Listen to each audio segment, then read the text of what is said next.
Last Saturday, we had Dr. Lonke, who is triple board certified, do a masterful presentation on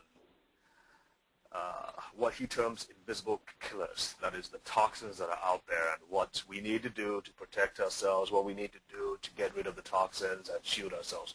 Did an excellent job, and I encourage you to get copies of this. And we kind of like went around the different kinds of toxins that affect our body and what you need to do about them. But I would say this, folks, it is one thing to avoid toxins. It is one thing to be able to remove toxins, which is what he talked about. You may not always be able to do that. You may not always have control over the toxins that you're exposed to. What you have control over, and what our speaker is going to help make clear tonight, is that you can always control the level of response that your body, or how your body responds to this toxin. And this goes right along with what we're talking about when we talk about strength, helping to strengthen your body's ability to deal with everything that comes its way. And again, we are so glad to have him on to speak about this. And our very dear Dr. Marvin will be the host tonight, and I'm going to hand this over to him in a second. But if you notice, all these topics, and he's going to say this, most of these topics he has done for us have actually been gleaned from the information from Dr. Sears. So again, we are very glad to have both Dr. Marvin and Dr. Sears. Dr. Marvin, are you there? I am here. And it's a great honor that I get the privilege of introducing Dr. Sears. I have been passionate about this technology developed by Dr. Sears for, well, it'll be 2 years in January. And during that time, I've read all of his books, which are several in number, and I am so excited about hearing more. And my presentations that you've all heard before on this same subject is a very meager amateur attempt compared to the master you're going to hear. Dr. Barry Sears is a leading authority on the dietary control of hormonal response. His various books on the Zone Diet have sold more than 5 million copies and have been translated into 22 different languages. He is the president of the nonprofit Inflammation Research Foundation in Marblehead, Massachusetts. In addition to continuing research on the hormonal effects of food, Dr. Sears has expanded his research in developing innovative dietary approaches to treating cancer and neurological conditions, as well as his ongoing work in treating cardiovascular disease and type 2 diabetes. He's going to tell us about his research and his findings, and I'm very excited to hear that. And with that, I give you Dr. Barry Sears. Well, first of all, Dr. Marvin, thank you very much for the very kind introduction. And for me, it's a great honor being here tonight. And hopefully what I'll speak on tonight will fill in many of the points that I'm sure other speakers have discussed in the past, and that is what will be the future of medicine. The topic I want to focus on tonight is really talking about anti-aging medicine and the role of anti-inflammatory diets. In many ways, I think we make medicine a lot more complex than it really is. Because if we step back from virtually every chronic disease state, what you find is evidence of increased inflammation. In fact, if we look at the aging process, we see exactly the same phenomenon taking place, that everything we tend to attribute to aging can really be viewed as a consequence of increased inflammation. Now, inflammation is complex and not a subject that is easily accessible by the average person nor the average physician. But 5 years ago, the cover story of Time magazine was describing the secret killer, the surprising link between inflammation, heart attacks, cancer, Alzheimer's, and other disease states. So even though it's complex and most people really don't understand inflammation, what it is, why it causes chronic disease, and how to get rid of it, obviously, basically, people are asking questions. So what exactly is inflammation? The ancient Greeks tried to describe it as the internal fire. The ancient Romans described it as heat, pain, swelling, redness. And that's how most physicians describe inflammation today, which means our understanding of inflammation really hasn't progressed that much over the last 2,000 years. Dr. Sears? Yes. We may need to, some people are saying it's a little faint. I don't know if you're a little bit away from the microphone or the speaker, but is there any way we can increase the volume? Yes, we can. I will speak, speaking louder is a big help. Okay. So if we ask what inflammation is today in the 21st century, we realize it's a complex orchestration of both pro-inflammatory and anti-inflammatory states. Let me give you an example. Let's say you cut your hand. What's the initial response? Pain, heat, swelling, redness. That's the pro-inflammatory attack phase taking place. But yet, within a few days, your hand is healed completely, as if you turned back the hands of time. This is the corresponding anti-inflammatory responses embedded in our genes, and as long as these two responses are in balance, that becomes a good molecular definition of wellness. We also know that inflammation is usually associated with pain. Something hurts. That's why you see a physician. And we know that pain is mediated by a unique group of hormones called eicosanoids. Now, how do we know that? Because virtually every drug known in the medical science that treats pain does it by altering the levels of eicosanoids. That could be aspirin, a non-steroidal anti-inflammatory, a COX-2 inhibitor, or corticosteroids. They all operate through exactly the same molecular mechanisms, the reduction of pro-inflammatory eicosanoids. Now, why do we have inflammation in the first place if it does all these bad things? Well, if we didn't have inflammation, we'd be sitting ducks in a very hostile world, because we are basically living in a constant battle between ourselves and microbial invaders. It could be bacteria, viruses, fungi, parasites. And without a strong, robust immune system, we can never survive against these predators. We also need a strong immune system, immune response, when we injure ourselves to really encapsulate the damaged tissue, to destroy it, and rebuild new tissue. But we now know through new breakthroughs in molecular biology, there's a third thing that can now turn on these same inflammatory responses, and that turns out to be our diet. And as we've learned more about inflammation, we also know there's a second type. This second type of inflammation I term as silent inflammation. Silent in that it's below the perception of pain. And since there's no pain, you do nothing to stop this type of inflammation. As a consequence, this type of inflammation can linger for years, if not decades, causing enough damage at the organ level until there's enough accumulated damage that we call it chronic disease. In some, it could be diabetes. Others, heart disease, cancer, or Alzheimer's. But they all had their start with silent inflammation. Now, in medicine, it's very hard to talk about something if you can't measure it. And only recently, in the last few years, have we been able to really measure silent inflammation. The first marker, a crude one, but nonetheless a marker, was called high-sensitivity C-reactive protein. It's not a very good marker. It's very nonspecific, and it's very highly variable due to slight infections. But 5 years ago, that's the best marker we had. Another marker that we've used in many of our clinical studies is the ratio of two fatty acids in the plasma. One is called arachidonic acid, or AA. This is the building block of the inflammatory eicosanoids. The other fatty acid is called eicosapentaenoic acid, or EPA. This is the building block of many anti-inflammatory eicosanoids. It's the balance of these two fatty acids in the blood that gives you a snapshot view of what the balance is of those two fatty acids in each of your 100 trillion cells.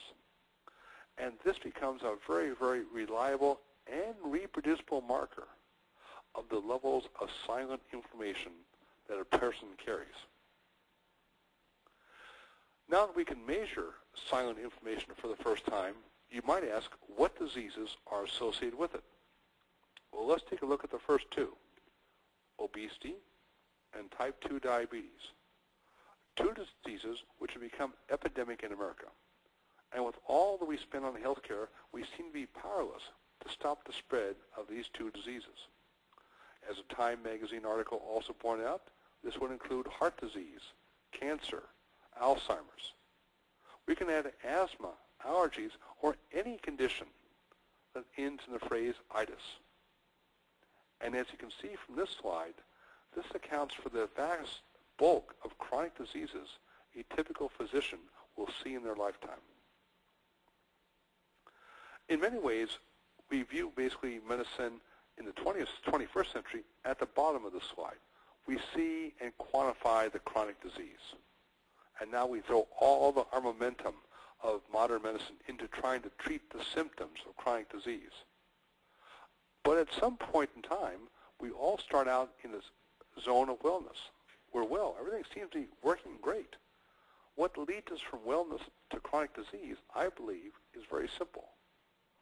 And that is increasing levels of silent inflammation. And if that's true, then the pathway from chronic disease back toward a state of wellness is actually quite simple. Simply reduce the levels of silent inflammation in the body. And if that is true, we have the drugs today that can do that. These are called anti-inflammatory drugs. Unfortunately, silent inflammation is not an acute condition. It's a long-term chronic condition. It's your lifelong companion, which means to keep silent inflammation under control, you would have to take anti-inflammatory drugs for a lifetime.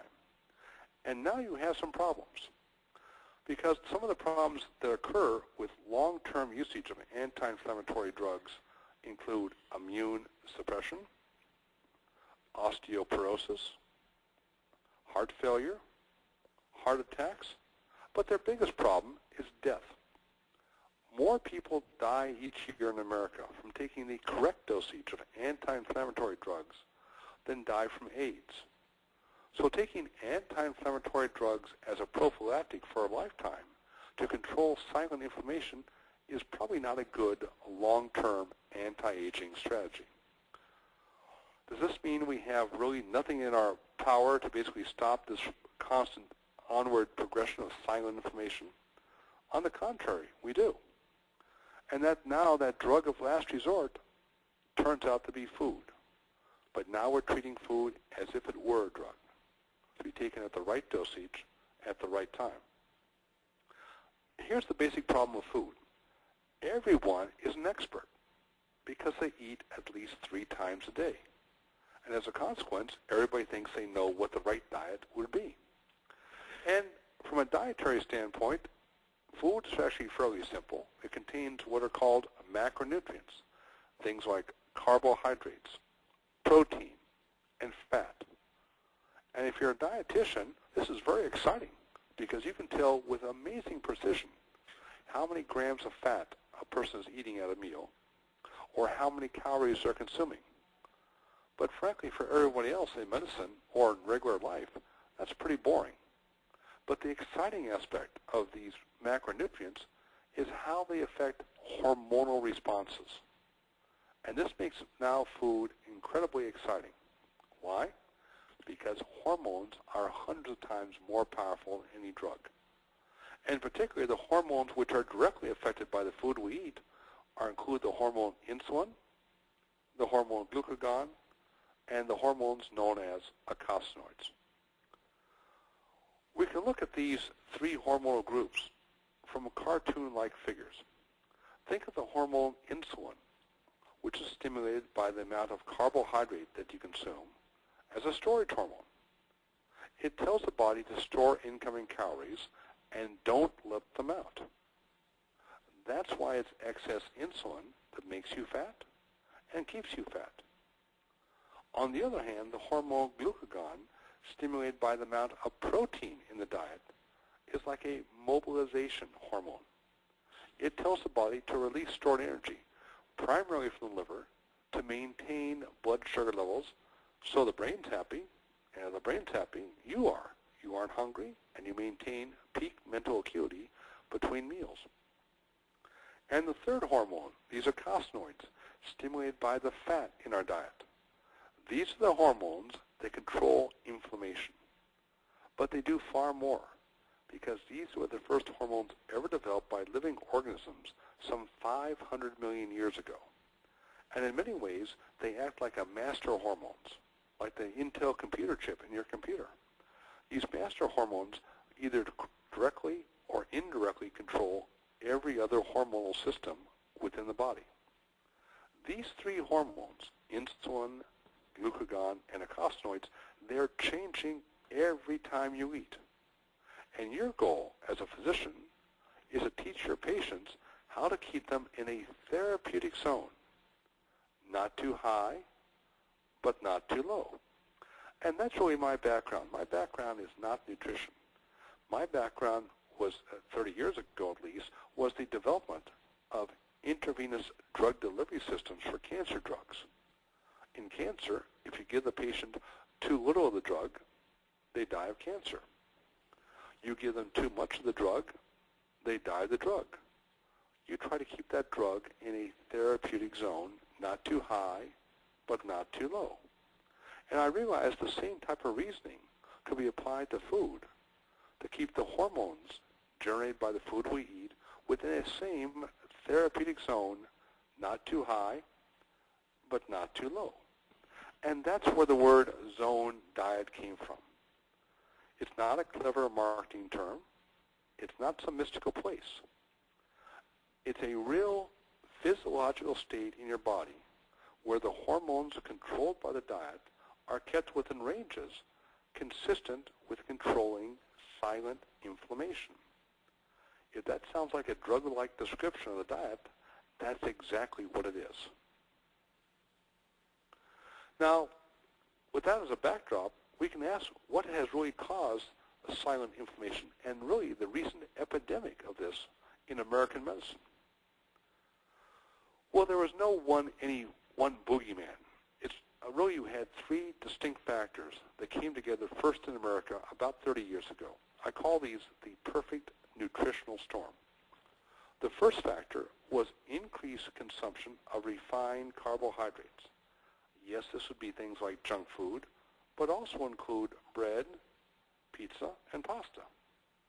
Because the consumption of these food ingredients will increase the hormone insulin. Now that by itself is not sufficient to increase silent inflammation. For that to happen, you had to have the other shoe drop. And that has been a radical increase in the consumption of cheap vegetable oils rich in omega-6 fatty acids. When high levels of insulin mix with high levels of omega-6 fatty acids, the end result is excess production of arachidonic acid, the building block of those eicosanoids that cause silent inflammation. But as a species, we always had a final insurance policy. That is adequate intake of long-chain omega-3 fatty acids, which in high enough concentrations have profound anti-inflammatory effects. Unfortunately, in America, our consumption of these long-chain omega-3 fatty acids has decreased by some 90 to 95% in the last century. And once we remove that safety net, this increase of refined carbohydrates in our diet and omega-6 fatty acids let loose a maelstrom of silent inflammation, which is really causing American medicine to begin a long, almost death spiral down to having diseases we seem to have no control over. In many ways, what we have is a situation of good genes turning bad. Our survival mechanisms we've had for millennia are now being turned against us. For example, 10,000 years ago, man did not know when the next meal would come from. So those of our ancestors who could effectively store excess calories as fat could survive and pass their genes on to the next generation. Today in America, we define famine as more than 2 hours between meals. 80 years ago, there were no drugs. Our number one factor for our doctor was basically giving support. And the old picture of the Norman Rockwell doctor holding the hand of the patient, hoping the fever would break, is how we practiced medicine 80 years ago. If we had a strong, robust immune system, we could fight off bacterial infections and survive. If we didn't, we would die. Today, those of our survivors who have that strong, robust immune system is now being turned on, not by bacteria, but being turned on by our diet. We have to realize that our genes still live in the Stone Age. Unfortunately, we eat in the 21st century. And silent inflammation is simply the result of this growing disconnect of our diet from our genes. Now, we can look at this molecular pathway that I just described from a molecular basis. And here's a slide that really describes what's really happening within our bodies. And really revolves around the understanding of the metabolism of omega-6 fatty acids. In all of our diets, we have more than adequate, if not excessive, levels of intake of linoleic acid. That particular fatty acid is acted on by certain enzymes, in particular delta-6 desaturase, to form the next step of these, what I call activated omega-6 fatty acids, gamma-linolenic acid. That fatty acid is rapidly elongated to dihomo gamma-linolenic acid. And if life stopped there, life would be good, because from dihomo gamma-linolenic acid comes a number of very good and powerful anti-inflammatory eicosanoids. Unfortunately, that same fatty acid, dihomo gamma-linolenic acid, can be acted upon by another enzyme called delta-5 desaturase. This is the enzyme that converts it into arachidonic acid. And in excess levels of arachidonic acid is your worst hormonal nightmare, because it's now the building block for incredibly powerful pro-inflammatory eicosanoids. We can look at the factors that really control the activity of this particular key enzyme, and they're primarily dietary in nature. The inhibitors of the activity of this enzyme include the omega-3 fatty acid, EPA. At high levels of EPA, this enzyme will be inhibited. Another inhibitor is the hormone glucagon, which is a consequence of the amount of protein we consume at each meal. On the other hand, the activator, a very powerful activator of this enzyme, is the hormone insulin, which comes from the amount of carbohydrate that you consume at a meal. And what's been happening in the last 30 years, that we've been basically increasing the levels of the activator of this enzyme delta-5 desaturase, making more and more arachidonic acid, thus driving this increasing epidemic of silent inflammation. So this being said, what's your first line of defense against silent inflammation? Well, it's really the loss of inflammatory fat. Now notice this is a different type of question than saying what's the best defense against weight loss, just losing weight. It's not loss of weight, not even loss of excess body fat, but loss of really inflammatory fat. This is what drives silent inflammation. Now here's a recent article from Newsweek entitled, cover story, When Fat Attacks, How Fat Cells Are Waging a War on Your Health. See, we tend to think of excess body fat as little balls of lard, making it difficult to fit into designer clothing. Nothing could be further from the truth. It turns out your fat cells, your adipose tissue, is an incredibly powerful hormonal generator. In many ways, you can view it as ground zero of the advance of silent inflammation throughout the body. So now we can ask the question, what's the best diet to reverse silent inflammation? And again, we have to look at the question, not what is the best diet to lose weight or the best diet to lose fat, but the best diet to reverse silent inflammation. And since it's a different question, we might get different answers. Well, each year in America, there are about 1,000 diet books written.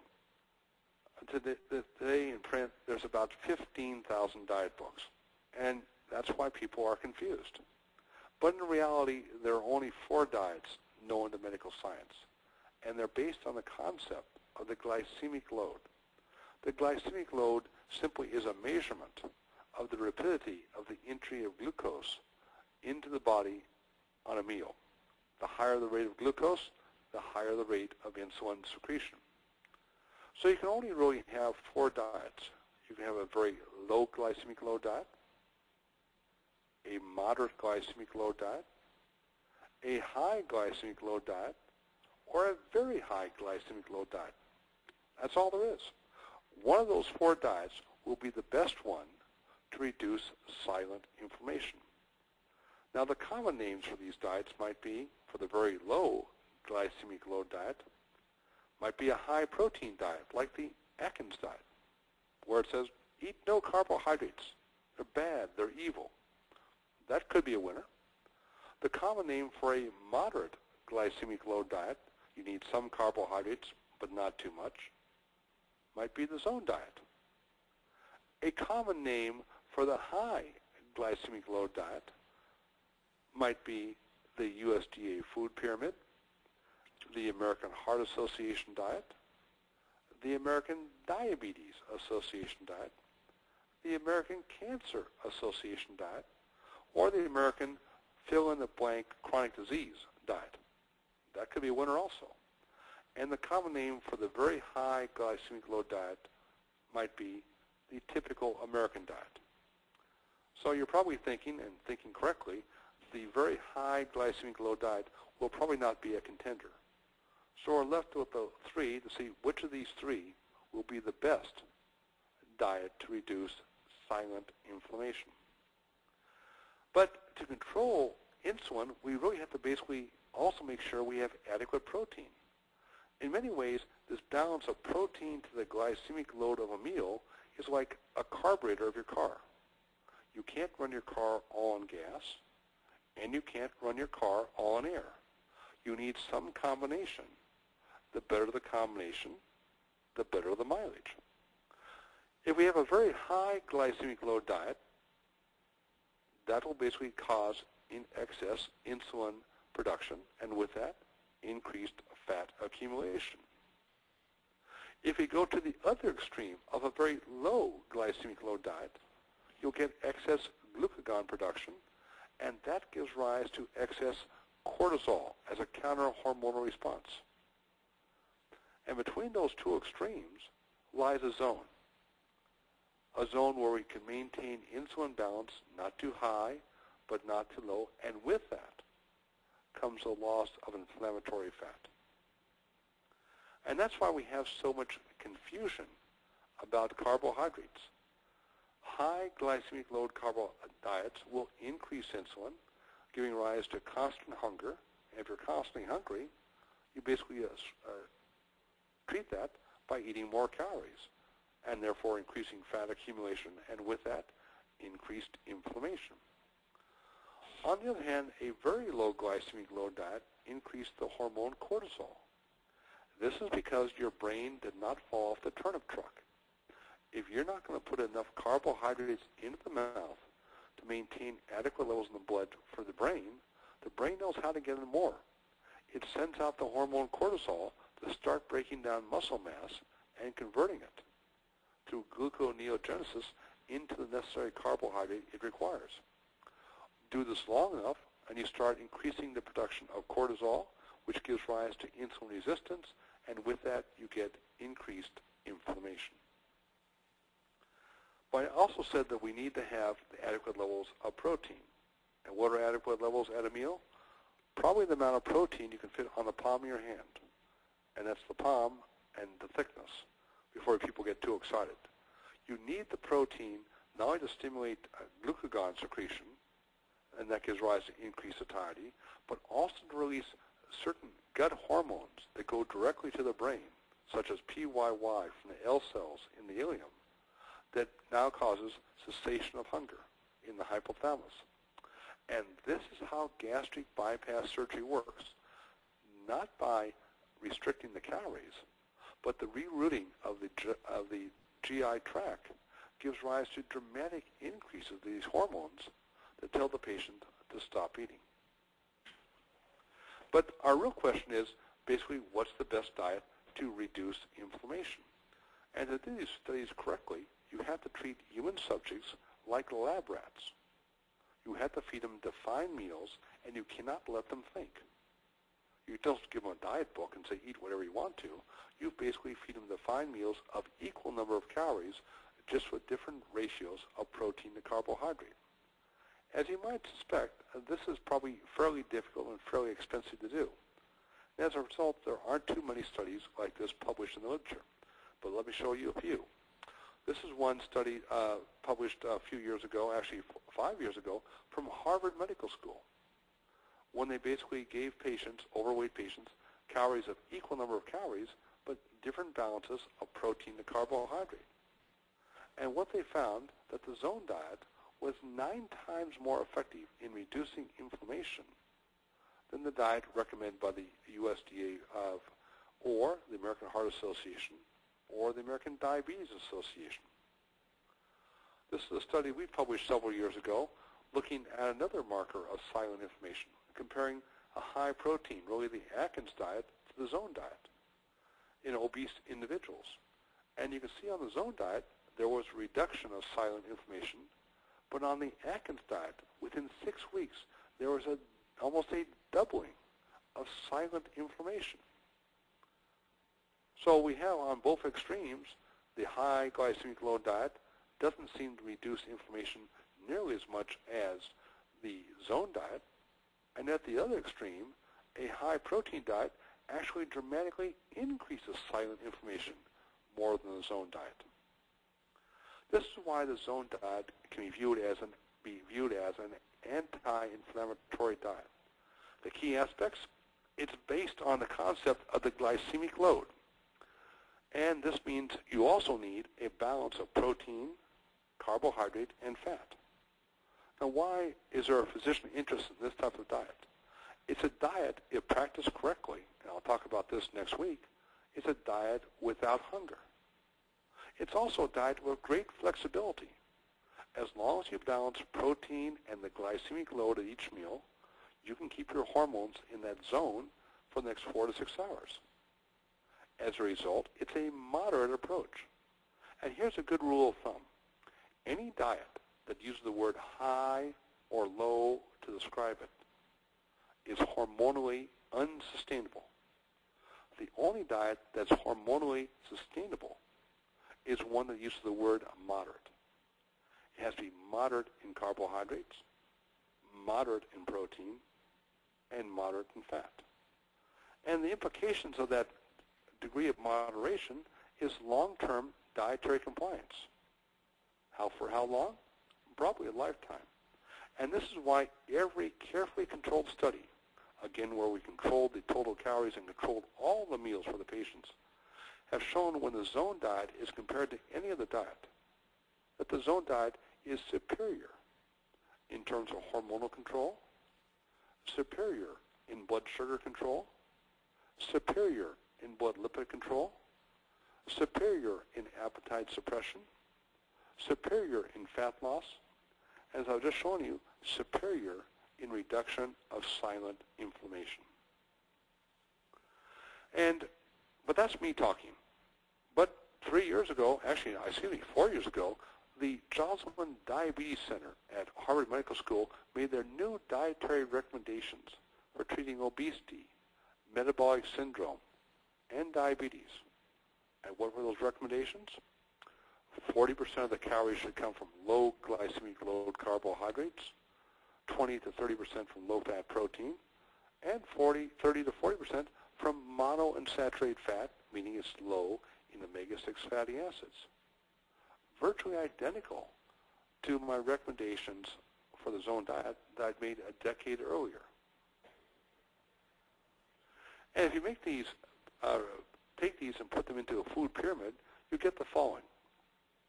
At the base, you're eating lots of vegetables, and you're also eating lots of fruits. You're eating adequate but not excessive amounts of low-fat protein, things like chicken or fish. Always adding monounsaturated fats like olive oil to your diet. And up to this point, the zone food pyramid looks suspiciously like the Mediterranean diet. In many ways they're similar, except for one small difference, and that's the top. At the top, you use high glycemic load grains and starches in moderation and make up for it by eating even more fruits and vegetables. In many ways, the zone diet is simply the evolution of the Mediterranean diet to one of a higher hormonal control and better control of silent inflammation. But if that's too hard for your patients to really balance protein and carbohydrate, you have always one final defense against silent inflammation, and that's the use of high-dose fish oil. Because fish oil is rich in the long-chain omega-3 fatty acids, and at therapeutic dosages, they have profound anti-inflammatory properties. And the reason with those, and by doing so, those omega-3 fatty acids, because they can now modulate the levels of eicosanoids. Now, ask most doctors what eicosanoids are, and they don't have a clue. But there are a broad family of hormones, all derived from fatty acids. They include prostaglandins, thromboxanes, leukotrienes. You may have heard of those. But hydroxylated fatty acids are also included. These are the fatty acids that mediate metastases of cancer cells. Or endocannabinoids. These are hormones in the brain that constantly make us hungry. Or lipoxins, or 15-epilopoxins, or resolvins. These are very powerful anti-inflammatory eicosanoids. There's over 100 eicosanoids known, and more being discovered on a yearly basis. And that's why we talk about successful anti-aging, where it requires a balance of eicosanoids. Because there are good ones, and there are bad ones. Good eicosanoids would inhibit platelet aggregation, whereas bad ones promote it. Well, since heart disease is often defined as increased platelet aggregation, if we could somehow have a magic drug tomorrow that would stop basically the production of bad eicosanoids, we would wipe out heart disease overnight. That's the good news. The bad news is you probably bleed to death the next day. You need a balance of both good and bad eicosanoids. Good eicosanoids are vasodilators. Bad ones are vasoconstrictors. But if you have high blood pressure, you're making too many bad eicosanoids and not enough good ones. Good eicosanoids are anti-inflammatory. Bad ones are pro-inflammatory. If you have arthritis, you're making more bad ones and not enough good ones. Good eicosanoids control cellular proliferation. Bad ones increase it. If you have cancer, you're making more bad eicosanoids and less good ones. Good eicosanoids enhance immune function. Bad ones suppress immune function. If you're constantly getting infectious diseases, you're making too many bad eicosanoids and not enough good ones. This is my aha moment about 30 years ago when the Nobel Prize in Medicine was awarded in 1982 to understanding the power of eicosanoids and their role in chronic disease. Because it became apparent to me that one could apply drug delivery principles to food to control the balance of good and bad eicosanoids. And if you could do that, you would cut the Gordian knot of chronic disease. So let me give some clinical examples of where basically both the diet and high-dose fish oil can be used successfully to reverse some seemingly almost irreversible disease states. We'll start first with the world's heaviest man. This is Manuel Uribe. His weight at this time, at this picture, was 1,230 pounds. No matter how fat you are, you cannot be as fat as Manuel Uribe. We started working with Manuel about 3 years ago, and we said, Manuel, we know what your problem is. And the problem was not he was a weak-willed ninny or basically a bad person. He basically was a highly inflamed individual, and that inflammation was expressing his genetic phenotype to basically encapsulate or basically cause fat to grow at prodigious rates. And we told Manuel, if we can reduce the fat or reduce the inflammation, the fat would start leaving his body. He said, this is probably the stupidest thing I've ever heard, but I'm so desperate, I'll try it. Well, here's Manuel some 18 months later. And now Manuel's weighing about 880 pounds. He's lost about, nearly 400 pounds at this point in time. As you can see, Manuel is still morbidly obese. Happy, but morbidly obese. But let's look at Manuel's blood chemistry. There's his total cholesterol. Perfect. His HDL cholesterol. Perfect. Triglycerides. That you would find in a world-class athlete. His blood pressure. That of basically a teenager. His blood sugar is perfect. His resting heart rate, though he hasn't left his bed in 7 years, is that of a trained athlete. And his insulin levels are perfectly normal. Even at 880 pounds, Manuel Uribe may be the healthiest man in all of Mexico. Here's another story that occurred about 3 years ago. And there was a major mine disaster in the United States called the Sago mine disaster, where 13 miners were trapped in a West Virginia mine for 41 hours in a carbon monoxide atmosphere. When they broke through the mine and rescued the miners, only one was still alive, and just barely so. And this is the one miner they brought out, Randall McCoy. When they brought him out of the mine, he had heart failure, liver failure, kidney failure, and brain failure. In fact, when they looked at the MRI of his brain, he virtually had no white matter. It had been destroyed completely. So his chances for survival were virtually slim, and if he did survive, he would probably end up a vegetable the rest of his life. So that night, his neurosurgeon called me up because he'd read one of my books, The Omega-RX Zone, and said, we think that Randy would need some extra omega-3 fatty acids. How much would you recommend? Well, I said about 15 grams a day. And that's a very, very large dosage, but we had just completed a study with children with ADHD, and they had no problems on those levels of omega-3 fatty acids. So he said, yikes, he'll probably bleed to death. I assured him he would not. So that night they started feeding 15 grams a day of long-chain omega-3 fatty acids through his feeding tube. Well, 2 months after that, he came out of his coma, and 2 months later, after continued feeding, he went home. He went home, his heart was normal, his kidney was normal, his liver was normal, and he gave a press conference worthy of any politician. And the best investigative reporters in America, all they could say was, it's a miracle. It was not a miracle. It was aggressive use of anti-inflammatory medicine to basically quell the silent inflammation in the brain and the other organs, giving them a chance to repair and heal themselves. And basically, that was not a miracle. That was just good, basic science. And there's a picture of Randall, his wife, and his neurosurgeon, Julian Bales, and myself. And at that point, Randy's wife was about 6 months pregnant. He's now since had 2 healthy children, so everything seems to be working pretty well for him.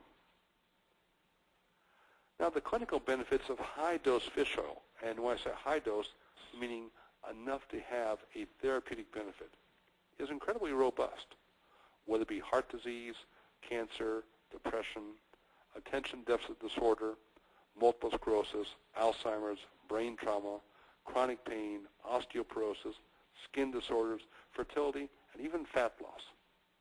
How can one seemingly such a benign agent you can find in health food stores do so many things? Because in high enough concentrations, it can reduce silent inflammation, and with the reduction of silent inflammation comes a reversal of many of these otherwise very chronic disease conditions. The question might be, how much of these omega-3 fatty acids would you need?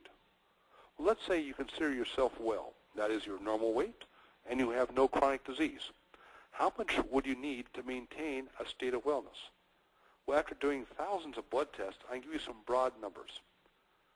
You probably need about 2.5 grams of omega-3 fatty acids per day. Now let's put that in perspective. This is the same amount of omega-3 fatty acids your parents would have gotten when your grandparents gave them a tablespoon of cod liver oil, the world's most disgusting food known to man, and still is. But it was rich in omega-3 fatty acids, and in my opinion, the greatest public health care disaster in the 20th century in America was the day that parents stopped giving their children omega-3 fatty acids. But let's say you're inflamed. That means you have obesity, diabetes, or heart disease. Plan to double that dosage. And what if you no longer have silent inflammation, but screaming pain, like arthritic pain or cancer pain? Still higher levels. And what if your inflammation is now inside the central nervous system? Basically, you have brain trauma, Alzheimer's, Parkinson's, multiple sclerosis. Still higher levels. These are high levels. Make no mistake about it. But also realize this is how natural products work. Oftentimes, you require high levels of a natural product to basically allow the body to basically reduce the flames of inflammation and allow it to heal itself. But if you give a placebo dosage, you will get a placebo effect. And here's the wild card. It's your diet. The more you control insulin by the diet, and particularly the zone diet, the less omega-3 fats you need to control silent inflammation. On the other hand, the less you control your insulin levels, the more omega-3 fats you will need to control silent inflammation. And that's why controlling silent inflammation requires a multifactorial approach. The zone diet was designed to reduce the formation of arachidonic acid because it reduces insulin secretion and reduces the intake of omega-6 fatty acids. EPA, the fatty acid found in fish oil, dilutes out existing arachidonic acid in the membrane, making it less likely that that arachidonic acid will be made into pro-inflammatory eicosanoids. And you're finally also looking at modulating the innate immune system, because this allows you to downregulate inflammation at the genetic level, and this is the most exciting aspect about diet in the 21st century. Let's take a step back in history to look at the evolution of the pharmaceutical industry. In the 1930s, we discovered enzymes, and you could find a number of small molecules which would inhibit enzyme activity, and this gave rise to really the pharmaceutical industry as we know it today. But all the ET targets have been basically found and discovered, and that's why the pipelines of drug companies are running shallow. In 1985, we learned how to coax bacteria into making complex proteins using genetic engineering. And that gave rise to a great flurry of biotechnology, but that pipeline is also beginning to run low. In the year 2000, we cracked the genetic code, and this gave rise to the promise of gene therapy. And this remains now the hottest ticket item in biotechnology. So what really comprises gene therapy? Well, initially we thought we could basically simply inject stem cells and they would turn magically into the right type of cell. Unfortunately, they also have a nasty habit of turning into cancer cells. So that part of gene therapy really hasn't taken off. Then we thought about gene replacement. But there's been a great number of deaths in the early studies, and that doesn't look too promising. The area of the greatest promising is what I call gene silencing, especially inflammatory gene silencing. And this leads into a whole area of what I call epigenetics. In many ways, our DNA can be viewed as hardware. It's the epigenetics, it's our environment, and primarily our diet that becomes the software for the genes that gives rise to gene expression. And from this perspective, diet now becomes a primary drug to encompass gene silencing. And this is a very powerful message. Diet can turn off the genes that control cellular inflammation. And diet can also turn on the genes that control cellular anti-inflammation. It's like the old, picture of, let's see, I guess Ralph Macchio and the Karate Kid. Turn on, turn off. Drugs can't do that, but the diet can if you treat the diet as if it were a drug. Because it's really a convergence of diet and genomics. For the past 400 million years, our gene function and the nutrients they've been exposed to have been intimate partners in coevolution. And it's really the interaction of nutrient storage, metabolism, and inflammatory responses that ties our diet and our genes together. And that's why these ancient responses are still deeply embedded in our genes and are not going to change. When we talk about the immune system, there are really two parts. There's the innate part, which is very primitive. This is the part of the immune system we share with plants and very primitive animals. Non-specific recognition patterns, but it's very responsive to the diet. The so-called more modern adaptive is much more specific. It's based on antibody recognition, not pattern recognition. But it does require some activation by the innate immune system, but has very, very little impact by the diet. So as we have new breakthroughs in molecular biology, we know some of the new primary players of the innate immune system which were not known a few years ago. Things like toll-like receptors or genetic transcription factors like nuclear factor kappa B, which is very pro-inflammatory, or PPAR gamma, which is anti-inflammatory. Now, how these all interact are shown on the next slide, and I guarantee there'll be no test at the end of this webinar to ask you what's happening here. But just be assured that what's happening in the body, in the so-called primitive immune system, is incredibly complex. But notice in our lower left-hand corner, I'll try to get to the pointer, this is your nuclear factor kappa B. If this is activated, it will move directly into the nucleus and activate those areas of the DNA that control the release of pro-inflammatory cytokines and pro-inflammatory enzymes like COX-2. And in a simplified version, we'll show this on the next slide, which I entitle Epigenetics Made Simple. At the surface of the cell, you have receptors for toll-like receptors or cytokine receptors, and these are activated through signaling mechanisms. They activate nuclear factor kappa B, which will now move into the DNA and cause a release of this COX-2 and other inflammatory cytokines.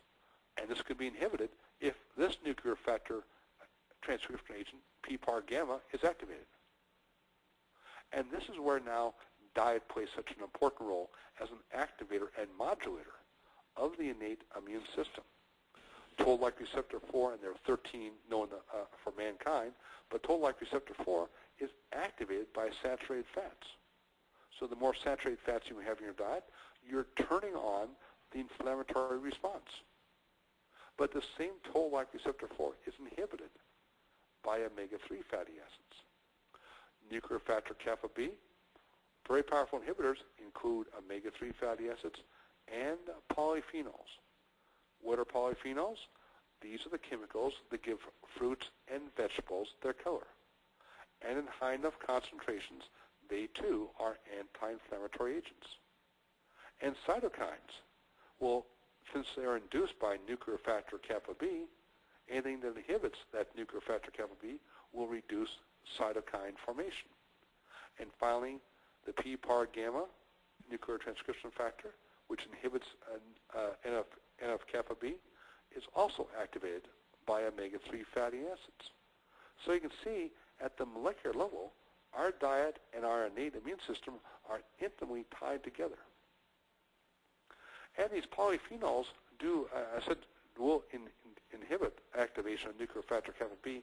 This is one study we did, taking not any one particular polyphenol, but a mix of vegetables. And basically we could activate cells by exposing them to a pro-inflammatory cytokine known as tumor necrosis factor, and you see a large increase in the activation of nuclear factor kappa B. But as you add increasing levels of these polyphenols, you can reduce that activation and really turn off the immune response. And these polyphenols also affect another key enzyme in the body called AMP kinase. This is the enzyme that makes ATP. Without ATP, we would not survive. And as you can see from this Western blot experiment, the higher the levels of polyphenols in a cell culture, the higher the production of AMP, or activation of AMP kinase. Now, why is this important? We know the only known way to really live longer in every animal species is to restrict calories. And if we restrict calories, you activate a gene known as SIRT1. And one of the primary actions of SIRT1 activation is to increase the activity of AMP kinase. We now know that polyphenols can also directly activate SIRT1, and that's how they affect AMP kinase. And if you can activate that particular enzyme, a lot of good things happen. All the good things happen to be in green, and it stops a lot of bad things from happening, and all the bad things turn out to be in red. And you can see it has a dramatic effect on every aspect of metabolism as we know it. A master switch in the body that can be affected strictly by the diet. Oops. So if we could talk about a zone anti-aging pyramid, what's our goal? Their goal is to reduce the excess production of silent inflammation. There are inflammatory genes in the DNA in every cell, and we want to silence those genes. The most powerful tool we have to date, from a dietary standpoint, is the zone diet. And another tool we have at our disposal is high-dose fish oil, followed by polyphenols.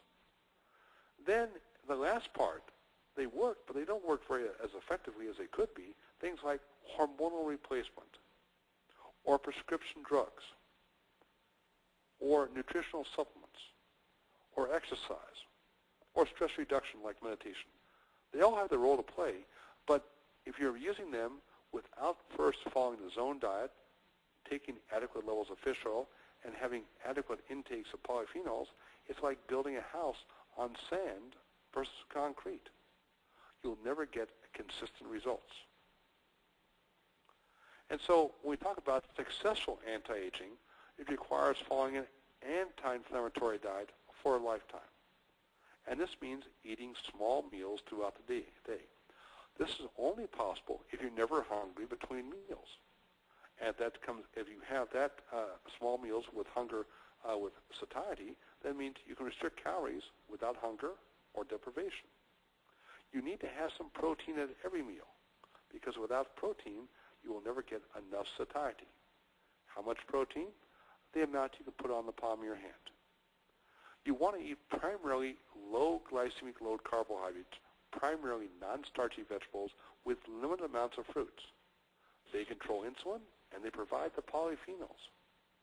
You also want to restrict the intake of omega-6 fatty acids, because without linoleic acid, you cannot make arachidonic acid. And finally, you want to take your fish oil. It dilutes out any existing arachidonic acid in the cell membranes. It alters gene transcription. It alters ion channels. It alters membrane fluidity. It does a lot of good things. All of this seems so low-tech. But with new breakthroughs in molecular biology, we now understand it's very high-tech. It's gene therapy and the use of diet to silence inflammatory genes. So I said earlier that we often make medicine a lot more complex than it really is. In many ways, it's like an iceberg. That is, you see the tips of the iceberg, but the vast mass of the iceberg is below the surface. The same is true of what we see on the symptoms of disease. We see the cancer. We see the autoimmune diseases. We see the neurological diseases. We see the heart disease. We see the aging process. They're like tips of the iceberg, but they're all interconnected below the surface by silent inflammation. This doesn't mean that food will replace drugs, but the more we use food like a drug, the less drugs we need to basically attack the symptoms of what we call chronic disease. And this is my view of 21st century medicine, that basically in the final analysis, it's all about the reduction of silent inflammation. And to do so, you have to control your hormones. You have to keep them in a zone that's not too high, but not too low. And diet will be your primary drug to do so. And high-dose fish oil will be a key component of that diet. And if you do it, you return to Hippocrates when he said, let food be your medicine, and let medicine be your food. We now know what the old guy was talking about. He was talking about how food can affect hormones, and how those hormones can affect the expression of our genes. And by controlling our genes, we retake control of our future. So if you'd like to have more information on this constantly changing area, on the science, please go to my website at drsears.com, where I try to basically, on a monthly basis, update virtually everything that's written in medicine in terms of how diet will affect genetic expression. And if there's products that you may find useful in your practice, I recommend you go to my website, zonediet.com. I want to thank you all for the opportunity to have me come in tonight to explain about anti-inflammatory medicine, and hopefully you'll find this a useful adjunct in your practice of medicine in the 21st century. Thank you very much. Dr. Sears, I want to thank you very much myself. That was an excellent presentation, very illuminating, and you know, I have presented this to hundreds of people, and not as well as you did, but as well as I could, my source being your books. And I always found people, when they say zone diet, they kind of shrink up a little bit and back off from you. But I always tell them it's not the deprivation diet, it's a balancing of the diet. Is there any keys that you can help us with, how we can share this with our loved ones and friends, families, and acquaintances? Well, I think the first thing that we want to address is the word diet. People think of the word diet as a short-term period of hunger and deprivation to try to get into a swimsuit, where the root of the word diet comes from the Greek, which means way of life. And so what the zone diet is, it's a way of life of controlling silent inflammation. And you do that by keeping your hormones in a zone. So if you stand back from the first visceral aspect, diets, they have nothing to do with medicine. They have everything to do with medicine. So there is an educational component, and if the person is willing to listen for about 30 seconds, they'll say, I never thought of diet in that aspect. But that's really one of the hard parts of medicine in the 21st century is education of the patient. Well, that's needed because our food has got more and more omega-6s in it as we've gone along. I've told people that everything in a plastic sack in the center of the grocery store is omega-6. Am I right? Well, that's a good rule of thumb. Basically, how you keep inflammation under control is when you go to the supermarket, you stay in the periphery, and that's where you buy the fresh fruits, the vegetables, the meat, the dairy, and the poultry, and you get out. Anytime you start walking down the aisles, these are all processed foods only made possible by increasing cheap production of refined carbohydrates and omega-6 fatty acids. If they were not as cheap, and really, as Americans, we're paying $20 billion of taxpayer subsidies to basically keep the prices low. Right. So as a great philosopher, Pogo said, we've met the enemy, and the enemy is us. Absolutely. And I think this with, Hippocrates, this man was a prophet when he said what he did about make your medicine your food and your food your medicine. Well, these old guys are pretty smart. That's for sure. Well, we have over at the right side of your screen on your computer where you can type in a message. It says type message here. And if anybody has messages that are hearing us, be sure and type them in, and I'll share them with Dr. Sears, and we can get some answers to questions. And I think this is something that I've struggled with a lot of people trying to get them to go on. And I haven't had so much trouble getting them on high-dose fish oil because that's more similar to taking a pill than changing your diet, and that seems to be much more acceptable. But I like that, the way you describe diet, a way of living, and this is definitely a way of living. And by the way, for people who haven't asked a question, if you really want to get it in a book form, 7 Days in the Zone is a wonderful book written by Dr. Sears. And What Can We Eat is also a paperback book that will tell you things. And my wife and I, when we travel, we carry with us 7 Days in the Zone. And actually, it shows you if you go into fast food. There's many fast food companies, stores, or restaurants that have a few things on their menu that you can keep in the zone with. And I've had some patients who are really into this, and the more you know about it, the more you'll get into it. And they have found that book very, very helpful when they travel or just when they eat out. You can eat out, and it's amazing what a new field of restaurants it opens up by reading that book, 7 Days in the Zone, and there's an index for every popular fast food restaurant there is. And I've tried to use that, Dr. Sears, quite a bit to help people. Well, again, it's all about, and you're quite correct, things like taking fish oil is easy because it looks like a drug and it takes only 15 seconds a day. Right. It's often said that it's easier to change your religion than to change your diet. Right. First time I talked to you, you told me that. And that's what I'll talk about next week is some of the things we've learned over the years of how to make it easier to change the diet with the least amount of stress on the end user.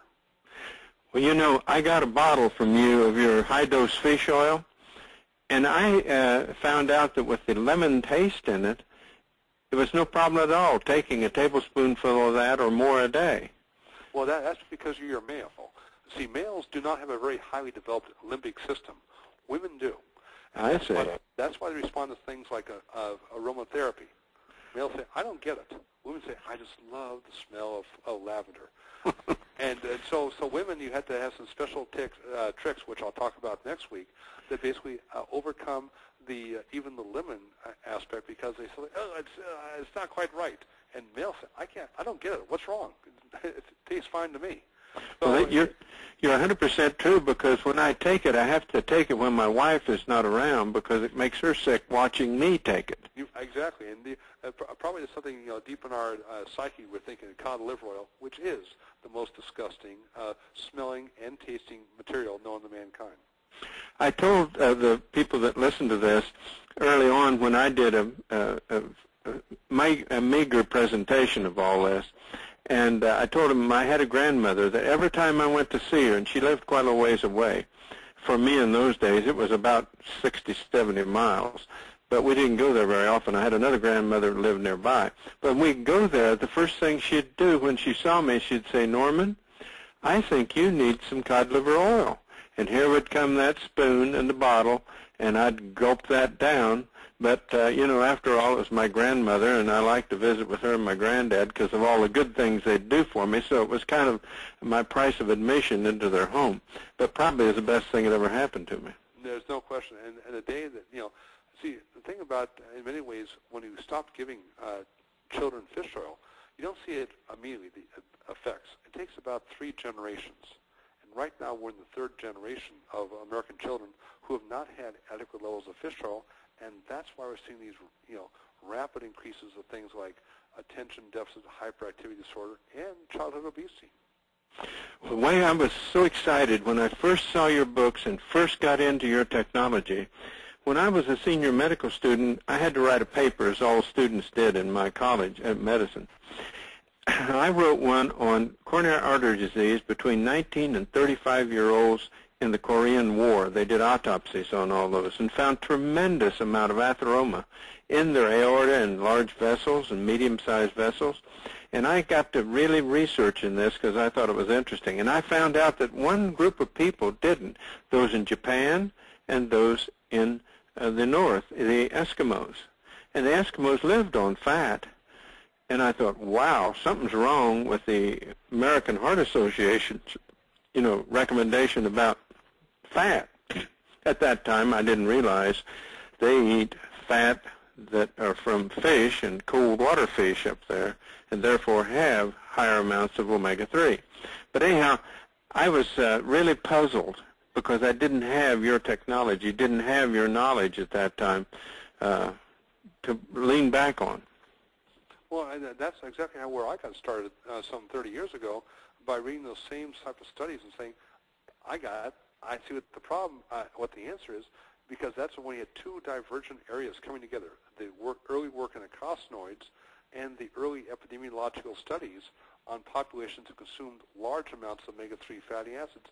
And the crossover point was how the omega-3 fatty acids would affect the inflammation in terms of that causes heart disease.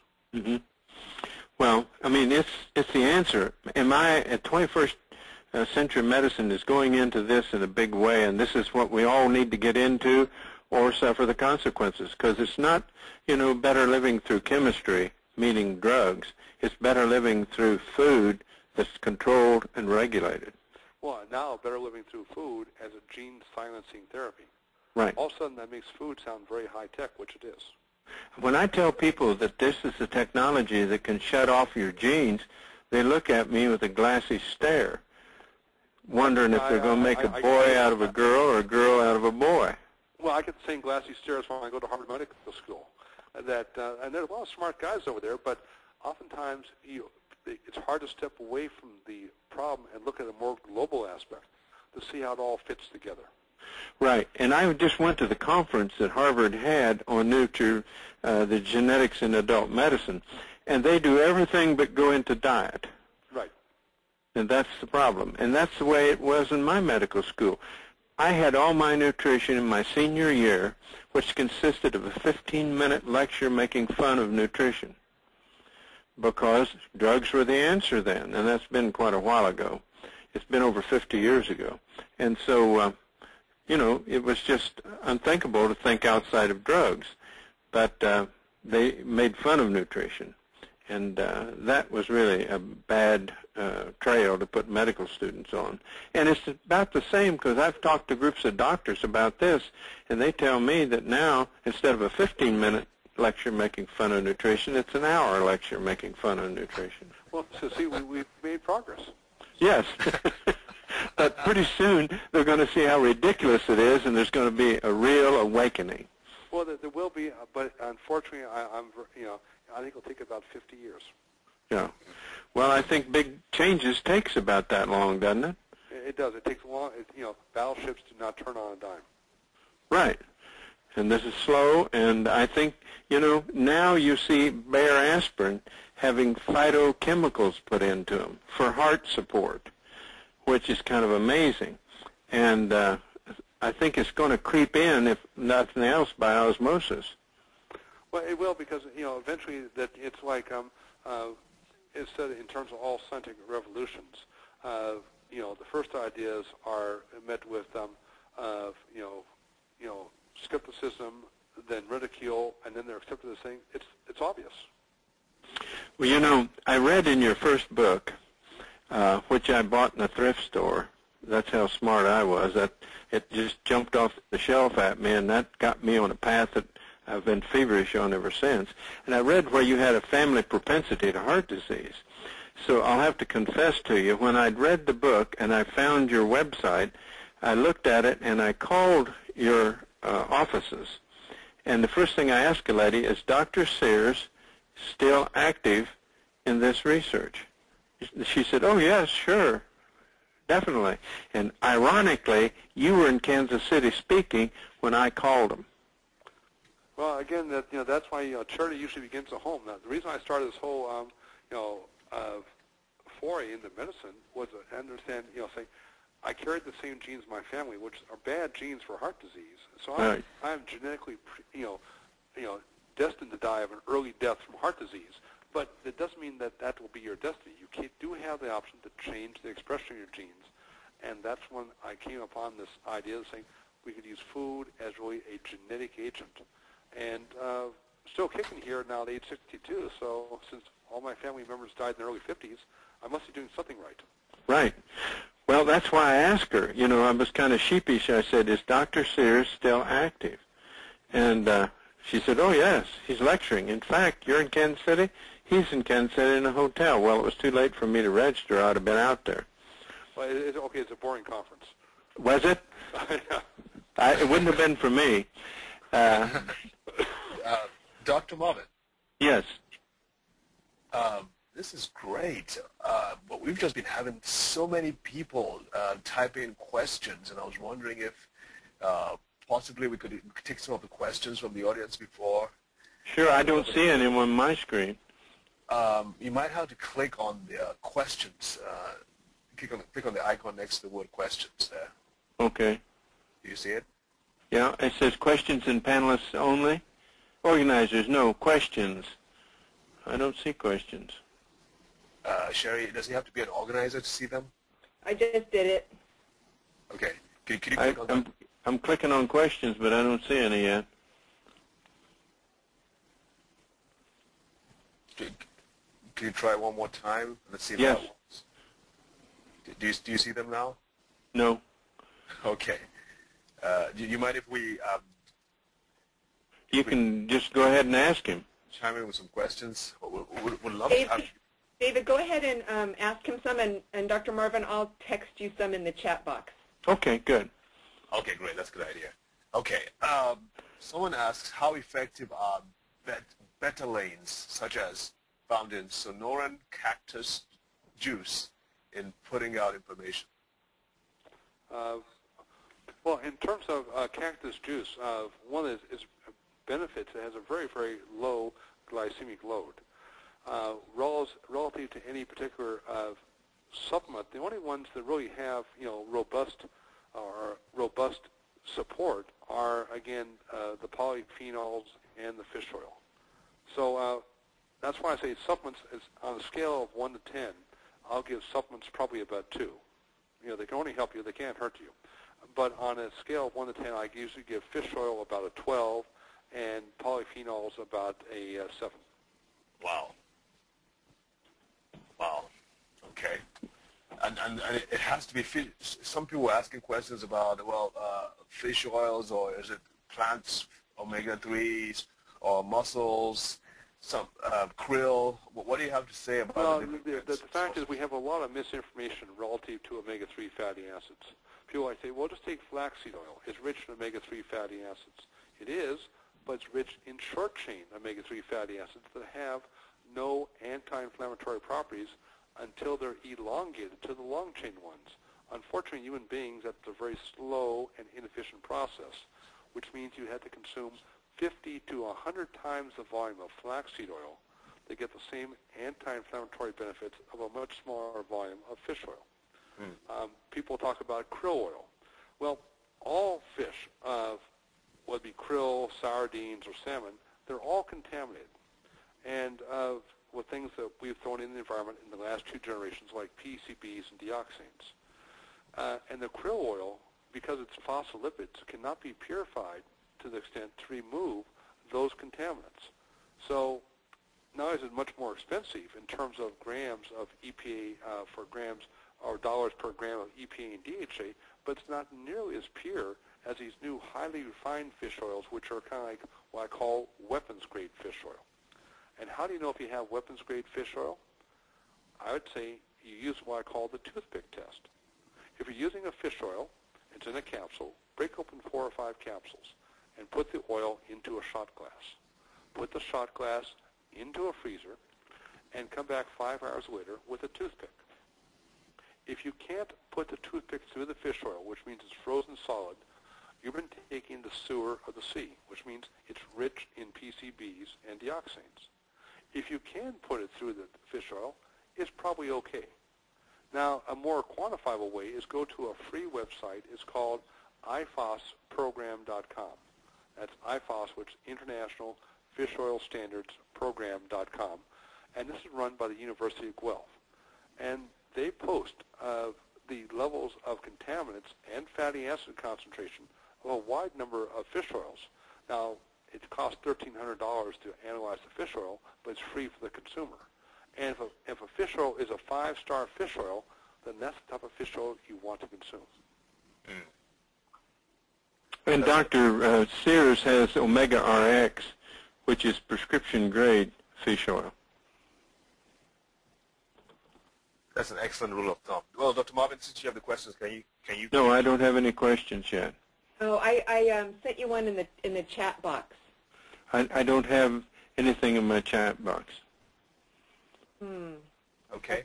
I'll just keep going. Now, which one of your fish oils do you recommend for children? Well, the fish oils I would recommend for children is, again, and the really critical time for children is right after birth, and especially the first 6 months after birth. So I'd go for, again, very, very highly purified fish oils rich in both EPA and DHA. And that supplies the building blocks, because the child's brain is the most rapidly growing organ in the first 2 years of life. And without adequate omega-3 fatty acids in the diet, that organ is not going to grow with the full robustness that it possibly can. That's the brain? That's the brain. Yeah. Okay, I have a question here. What is inflammatory fat? Can you tell the difference of how much inflammatory fat you have than non-inflammatory fat? No, you really can't. The fact anymore, you can tell what your cholesterol levels are by looking at someone. You have to do a blood test. And when I talk about inflammatory fat, what I'm talking about is excess production or excess levels of arachidonic acid. I work with a lot of world-class athletes, and every athlete I've worked with at the Olympic level has been highly inflamed. They look great in swimsuits, but they're inflamed. And once you lower the inflammation, they perform much better. And that's why the athletes I've personally worked with have won 25 gold medals in the last 5 Olympics. Wow. Example of that was the UCLA. Well, actually, the Stanford swim teams. Okay, a Stanford swim team. But Okay. again, it is across the board, whether it be swimming, fencing, basketball. It almost doesn't matter, because again, it's inflammation that's your greatest enemy in whatever you do in life. Right. I have a question here. Can you address the implications of heavy metals and zeta potential? Well, heavy metals obviously are going to have a significant impact on toxicity. And zeta potential is really basically looking at the potential across the cell membranes.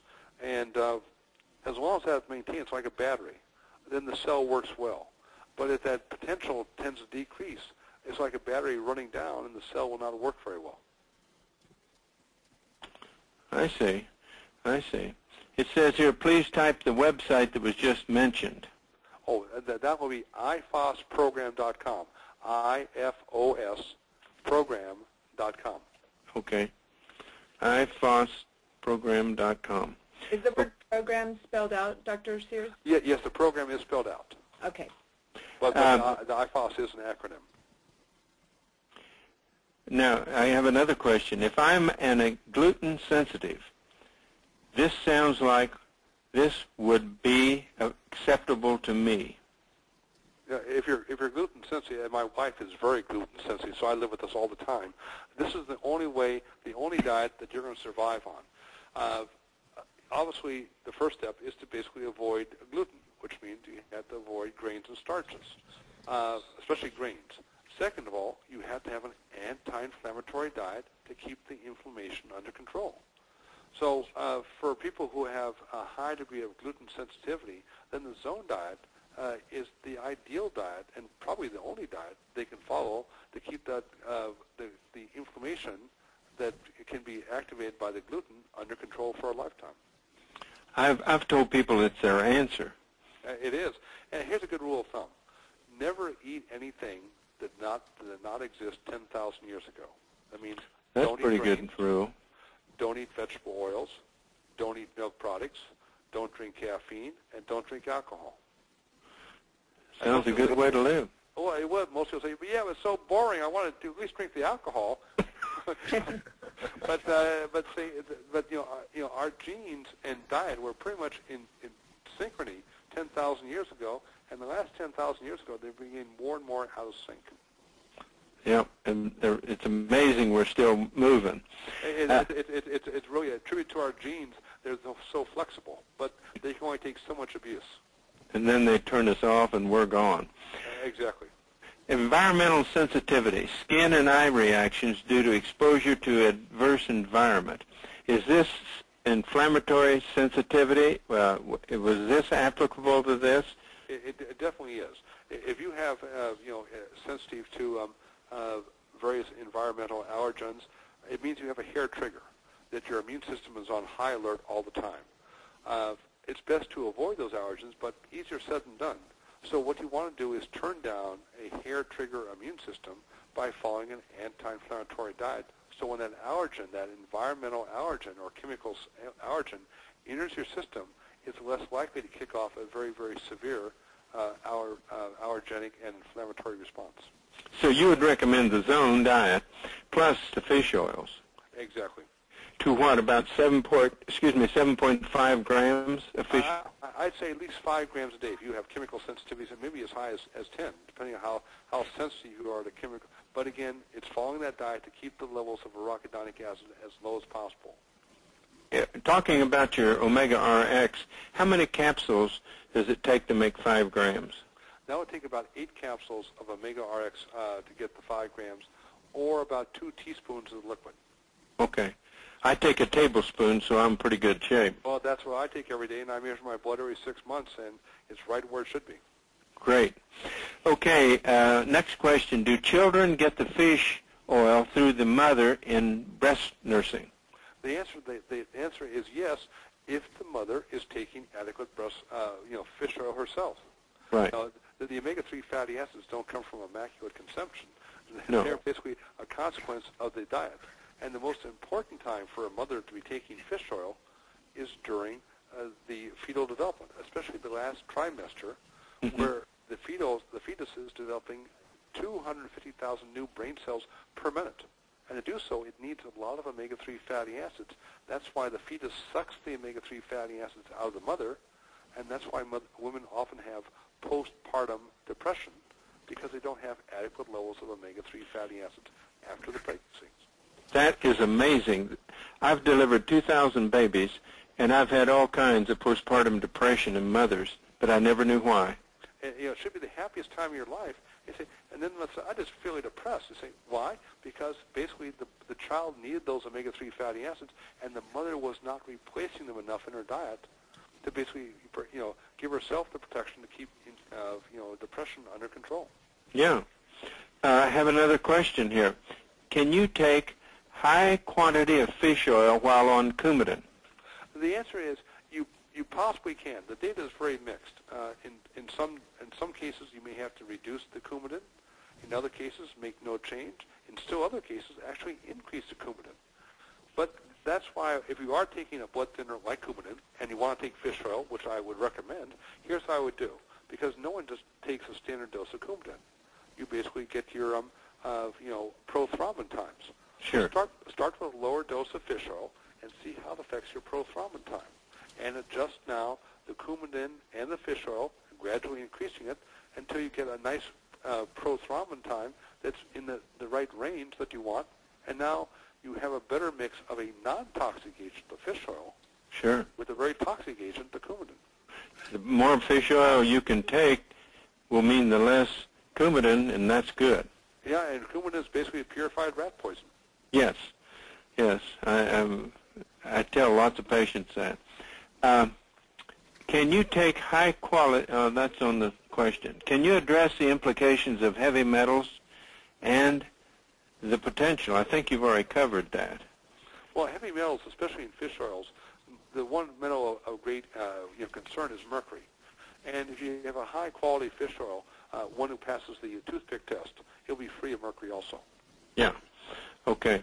Now the baby's brain develops 250,000 cells a minute?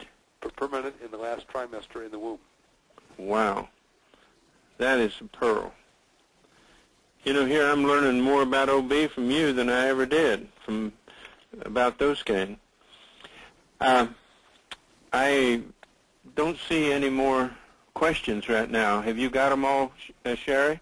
There's a couple more. I'll chat message them to you quickly. Okay. Yeah. Okay.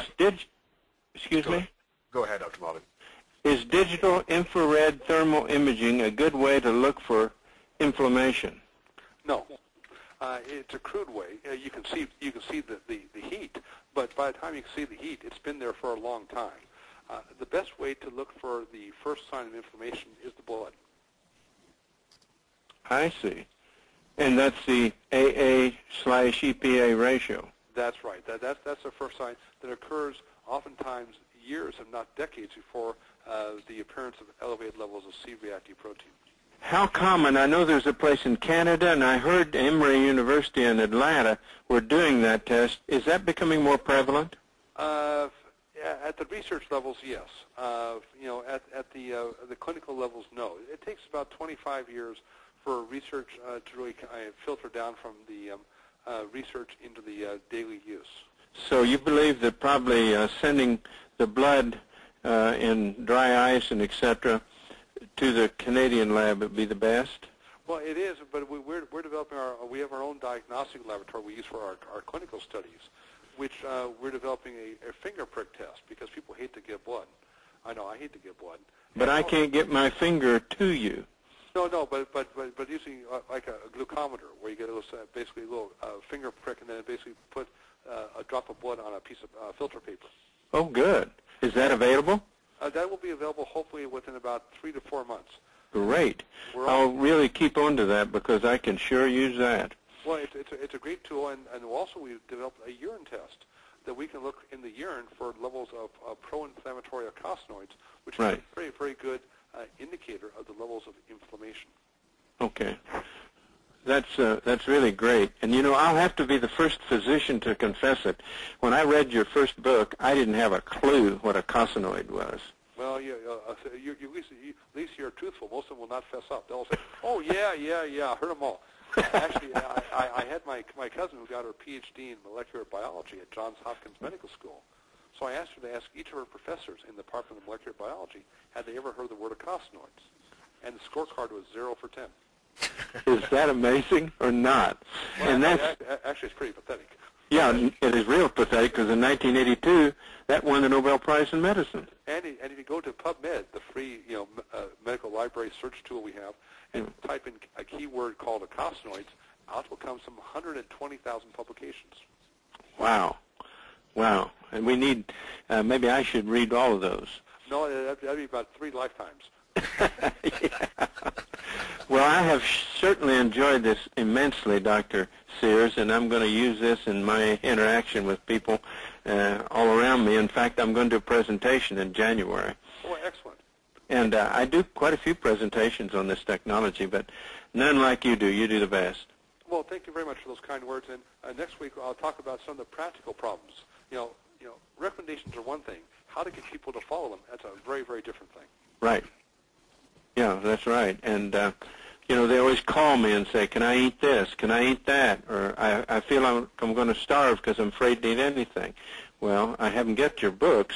And still, you can lead a horse to water. You can't make him drink. The key is to make him thirsty. But I can't get him to read the books like I'd like for him to. Well, that's why I say that, that's why you find, different ways to basically approach the same problem, and that's always about compliance. Barnes & Noble are the one store that carries your books almost completely that we have here in Kansas City, because I can go into Barnes & Noble and just find a whole row of your books. Well, I've been very, very lucky. I wrote my first book. I never anticipated writing another 12. Yeah. And I know, and I think I've got every one of them. Well, I appreciate that very much. I recommend them to everybody. So, David, do you have any additional comments? Oh, no. I do have a quick question, though, Dr. Sears. Why do athletes have such a high level of inflammation? One, they train too hard.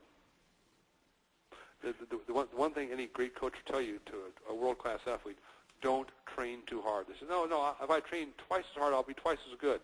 It doesn't work out that way. So to be a world-class athlete means you live a life of constant pain. Isn't it because of the high increase in corticosteroids due to that excessive training? Yep, exactly right. Okay. Wow. Well, thank you so much, Dr. Sears and Dr. Marvin. This has been fantastic. Been my treat. Thank you both for the opportunity. We're looking forward to next week. Excellent. Very much. We sure will. And folks, thank you for joining us, and be sure to tune in again on Thursday, and then next week on Tuesday. On Thursday, Dr. Mark Waldman will be on to speak on how God changes your brain, and he's going to be showing us some great slides and pictures. So So I want to wish everybody a wonderful evening and a wonderful week, and good night and God bless. We'll see him on the 16th. On the 16th, yes. Right. Okay. Thank you very much. Take care. Bye-bye. Thank you. Thank you. Bye-bye. Bye.